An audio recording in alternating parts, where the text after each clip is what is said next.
last year, parang maraming magaling naman sa Jansan, pero mas maraming magaling talaga dito sa Davao.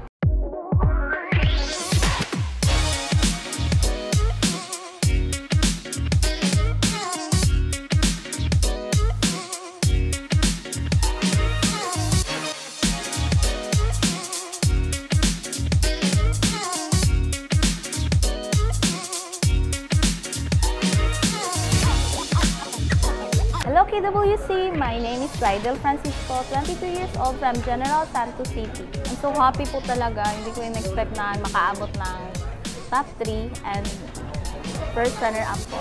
Tinay ko po talaga yung best ko kasi pang second ko na po itong sali sa Karaoke World Championship. Yung una kong pagsali is wrong choice of song po talaga. Tapos ngayon, parang nakita ko na yung genre ko. Yung talaga yung pasok sa boses ko. Yung family ko po. Kasi bata pa lang po talaga ako. Nagko-compete na talaga ako sa mga singing contest. Tinuturuan ako ng mama kong kumanta, kung paano kumanta. Po talaga marating yan.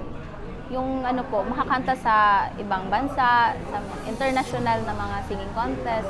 Yun po talagang gusto ko marating sa ngayon. Mga kabisayaan, mga kamindanawan, sa Karaoke World Championship para makita sa tao ang iyong mga galing, kakayahan sa pagkanta para makaatupod mo sa international nga competition.